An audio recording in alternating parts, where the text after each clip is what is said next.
Assalamualaikum warahmatullahi wabarakatuh.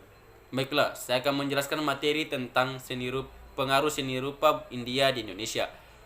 Seni rupa Indonesia Hindu.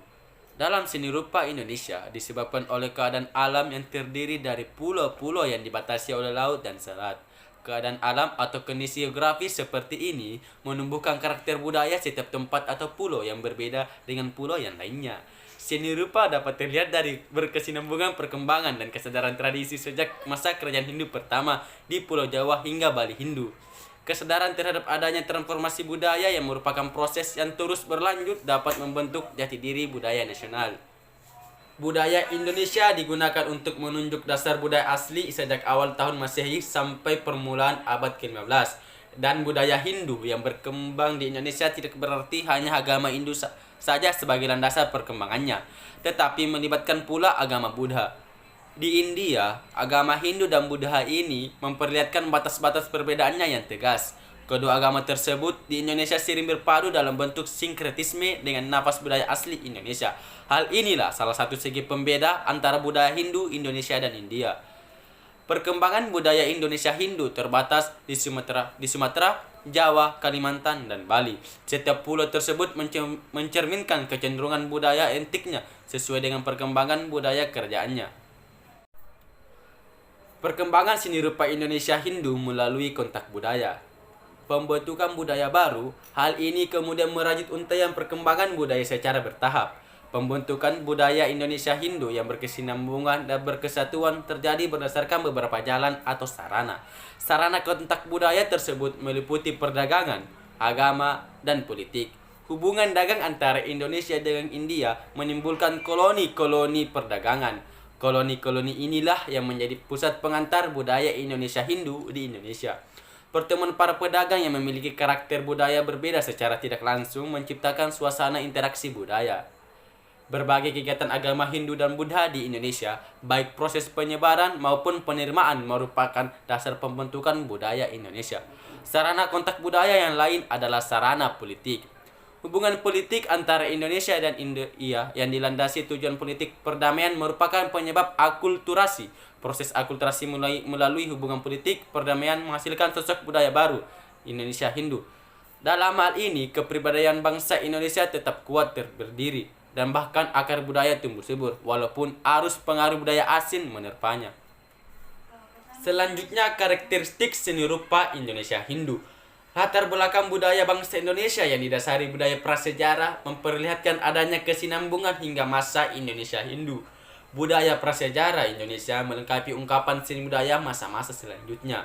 Ungkapan tersebut dapat diteliti pada artefak-artefak arsitektur, patung, relief, dan kriya. Walaupun ciri-ciri budaya prasejarah tidak secara keseluruhan dipertahankan, tetapi pengaruh beberapa unsur bentuk misalnya ornamen dan teknik-teknik berkarya masih tetap menjadi bukti yang cukup kuat. Baiklah, materi selanjutnya akan dibawakan oleh Saudara Wahyu. Kepada beliau dipersilahkan. Baiklah, saya akan melanjutkan pembahasan. Bagian A, seni religius. Corak seni agama Indonesia Hindu memperlihatkan ciri-ciri perpaduan agama Hindu, Buddha, dan agama asli Indonesia. Dengan kata lain, bahwa corak tersebut merupakan sinkretisme agama. Bentuk sinkretisme dalam seni Indonesia Hindu yang sakral itu juga didasari oleh pandangan kosmologis bangsa Indonesia. Bagian B, seni yang didasari kosmologis.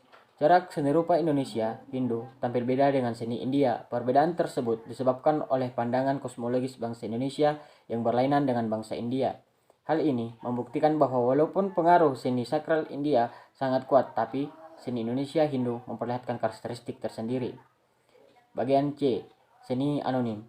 Kedudukan para seniman Indonesia Hindu terikat oleh peraturan agama, artisan, dan tidak menampilkan kesenimannya secara mandiri. Karya-karya para seniman tidak muncul membawakan nama sendiri atau bahkan karya-karya tersebut tidak pernah dipublikasikan pembuatnya. Kebebasan berkarya seorang seniman adalah kebebasan dalam lingkup peraturan agama. Bagian D, simbolisme. Pandangan filsafat yang didasari keinginan untuk mewujudkan nilai-nilai sakral seni budaya Indonesia Hindu itu lengkap dalam bentuk-bentuk perlambangan. Ikonografi Hindu, Buddha, dan kaidah estetik Indonesia merupakan sumber acuan dan inspirasi yang kuat untuk mempertahankan nilai-nilai sakral. Seni rupa Indonesia Hindu mengenal berbagai kriteria gaya seni rupa dengan tanda-tanda perlambangan yang berbeda satu dengan yang lainnya. Bagian E. Seni kultus raja. Budaya feodal bangsa Indonesia mempengaruhi perkembangan seni budaya Indonesia Hindu. Banyak sekali karya-karya seni rupa yang mencerminkan kekuasaan dan kebesaran kerajaan. Nomor 5. Perkembangan seni rupa Indonesia Hindu di Jawa Timur. Seni Jawa Timur adalah pengamatan terhadap kejayaan budaya masa kerajaan Singasari dan Majapahit. Karya-karya seni rupa pada masa Singasari dan Majapahit merupakan wujud kegemilangan seni rupa Indonesia Hindu yang bergaya-gaya klasisisme. Secara garis besar, perkembangan seni rupa di Jawa Timur dimulai masa peralihan Singasari, Majapahit, dan masa akhir pengaruh Hindu. Bagian A. Zaman peralihan. Pertama, bangunan-bangunan sakral yang megah di Jawa Tengah didirikan menurut corak Hindu India dengan peniruan yang masih kuat dan adaptasi dari beberapa unsur saja. Di Jawa Timur, corak Indonesia asli makin lama makin jelas. Kedua, beberapa candi yang ditemukan di Jawa Timur pada masa kerajaan ini adalah Candi Badut, Candi Singoroti, Candi Belahan, Pemandian Jolotundo, Gua Solomanglang di Kediri dan Talungagung, dan bangunan lain di pegunungan. Bagian B. Zaman Singasari. Ada 4 orang raja yang memerintah kerajaan Singasari yang terpenting dan terkenal kejayaannya. Keempat raja tersebut adalah pertama, Ken Arok 1222 sampai 1227, kedua, Anusapati 1227 sampai 1248, ketiga, Wisnuwardana 1248 sampai 1268, dan terakhir Kartanegara 1268 sampai 1292. Bagian C. Zaman Majapahit. Beberapa raja yang memerintah kerajaan Majapahit diantaranya yaitu pertama, Kartarajasa atau Raden Wijaya 1293 sampai 1309, kedua, Jayanegara 1309 sampai 1328, ketiga, Raja Putri Tibuwana Tunggadewi 1329 sampai 1350, keempat, Raja Sanagara atau Hayawuruk 1350 sampai 1389.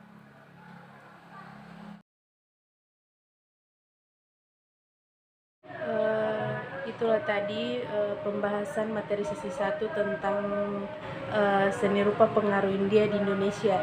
Selanjutnya saya akan membahas materi sesi 2 tentang sejarah perkembangan seni lukis di Indonesia. Perkembangan seni lukis Indonesia, khususnya seni lukis, tidak banyak diketahui.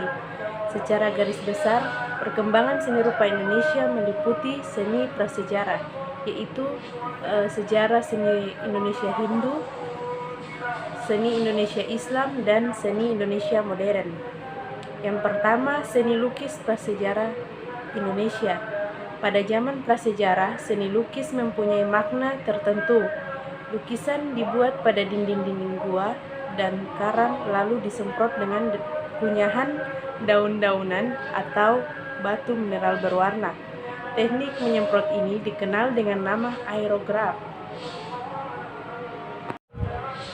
Selanjutnya, seni lukis Hindu klasik di Indonesia. Setelah zaman prasejarah berakhir, bangsa Indonesia telah memiliki berbagai keahlian seperti pembuatan batu, seni tuang logam, pertanian, serta peralatan seni pahat. Pada waktu masuknya pengaruh Hindu zaman ini merupakan babak baru kebudayaan di Indonesia. Hal ini terjadi karena adanya kontak kebudayaan dengan India pada abad ke-5 Masehi. Tema umum yang digunakan karya seni antara lain agama, mitologi, legenda, dan cerita sejarah. Adapun contoh lukisan cerita Mahabharata dan Ramayana. Selanjutnya, masa pendudukan Jepang. Pada zaman pendudukan Jepang tahun 1942, Persagi dipaksa bubar. Perkembangan Jepang. Keiminbunka Sidoso, mantan anggota Persagi yang menyediakan saran kegiatan beserta para pelukis Indonesia, mendapat audiens agar bertujuan memamerkan karya pelukis lokal, ajak kebangsaan masyarakat luas. Baiklah, bagian selanjutnya yaitu bagian kelima, masa sesudah kemerdekaan. Seni lukis di Indonesia yang pesat karena seni lukis telah menyatu dengan semangat perjuangan bangsa. Jiwa kepahlawanan dibuktikan dengan poster perjuangan. Bagian keenam yaitu masa pendidikan formal. Pada tahun 1994, RJ Katasmi, pelukis rakyat Potera Budaya Taman Siswa merintis Akademi Seni Rupa Indonesia atau disingkat dengan ASRI, yaitu bertujuan untuk mencetak calon-calon seniman, yaitu masa seni lukis baru di Indonesia pada tahun 1974. Lahirnya kelompok seniman muda di berbagai daerah. Dalam hal ini tergabung gerakan antara lain Jim Supangkat, Spinka diadakan di Taman Ismail Marzuki, atau tim Jakarta mengundang perhatian masyarakat. Karya seniman muda itu didasari dengan alasan yaitu membongkar peristilah seniman sebagai atribut yang hanya diletakkan pada kalangan akademis saja, sementara masyarakat kecil bergiat dalam kesenian tidak mendapatkan tempat yang semestinya. Bagian ke-8, proses berkarya seni rupa. Yang pertama yaitu pertumbuhan seni rupa didasari oleh pandangan manusia yang dinamis dalam berbagai karya, baik gagasan, tema, bahan, media yang dipakai. Yang kedua yaitu proses yang memakan waktu berkarya bagi si pencipta seniman menemukan jati dirinya. Pengaruhnya pula keuangan, segi moral, dan materi. Yang ketiga yaitu hasil karya dari masyarakat. Bangsa di dunia, misalnya lukisan Effendi, diakui oleh masyarakat. Yang keempat yaitu teknis skema pengakuan dari luar. Yang kelima yaitu pendorong keaktifan, pengaruh seniman, keinginan berkarya, serta identitas. Bagian ke-9 yaitu mengapresiasi karya seni rupa. Yang pertama yaitu apabila karya seni rupa telah masuk ke dalam suatu lingkup akan saling menganggapi serta berkomunikasi. Yang kedua yaitu tujuan pokok apresiasi menjadikan, menerima, menikmati sebuah karya yang peka akan seni rupa murni. Bagian A, tahap awalnya. Tahap awal merupakan tahap ketika seorang pengamat melihat sebuah karya, baik karya yang dipamerkan maupun melihat karya tertentu secara sekilas, atau disebut juga tahap perkenalan. Bagian B yaitu tahap penghayatan, merupakan tahap di mana seorang pengamat berupa untuk mengamati lebih jauh lagi dan berusaha untuk memahami dan menghayati sebuah karya. Bagian C yaitu tahap penilaian. Tahap penilaian ada beberapa. Yang pertama yaitu mendeskripsikan atau memaparkan sebuah karya dengan cara menemukan sesuatu yang dilihat apa adanya tanpa mengambil kesimpulan apapun. Yang kedua. Baiklah, itulah tadi materi dari kelompok kami yang bisa kami sampaikan. Kurang dan lebihnya mohon dimaafkan. Terima kasih untuk waktu dan kesempatannya. Wassalamualaikum warahmatullahi wabarakatuh.